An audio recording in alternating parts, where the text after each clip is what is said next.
I got to ask you this, when you were talking about the mobile, now kind of talk about how these two things really go hand in hand when we talk about so much the content, because it is, I mean, right now it seems like everybody's viewing that content. The first place is on their mobile device now, right? I mean, it's no longer they're just logging into twitter.com. They've already got it up on their phone. So, I mean, it is so much more moving to the mobile space now. Talk about some of those challenges, really. Well, if we go back historically, marketing and advertising has been mobile. It was on newspaper, it was on billboards, it was on leaflets. Television was the first, radio began as the first sedentary in-house medium, but it turned mobile pretty quickly. Television kept everybody glued to their seats at home and the PC at home and in the office.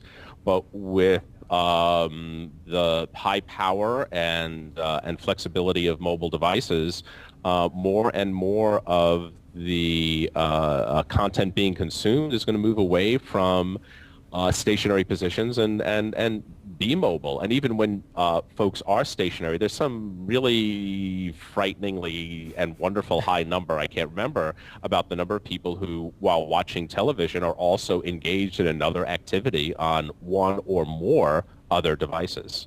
And those are the ones that are with you all of the time. No, I think this is a great point, is this idea of sort of fragmenting the way people consume media. And I'm glad you brought that example up, Neil, because I wish I remember that number too. It's a big number, the people who are tweeting or posting on Facebook while they're watching TV in their living room, this sort of notion of social TV at that side. I mean, we talk about social TV here at The Pulse in terms of having, web programming and infusing it with social media in a way at home. The social TV is really people interacting. Man, I look at my son, he's watching football and he's doing Twitter at the same time on his Android. So this is happening right now. It's sort of interesting that if you take mobile, sort of what are we sharing, I guess, what are people doing with mobile? They tend to be doing other things. They're in their car, they're shopping. The question is whether there's another medium that's going to sort of inject itself into mobile. Maybe it's talking on a phone and maybe tweeting. Maybe it's social plus mobile is the location with QR codes, so you have a little bit of location advertising. It's very interesting looking at these intersections. In fact, this is something that we hope to do here on Market Science, is to look at sort of what's the next collision in terms of media.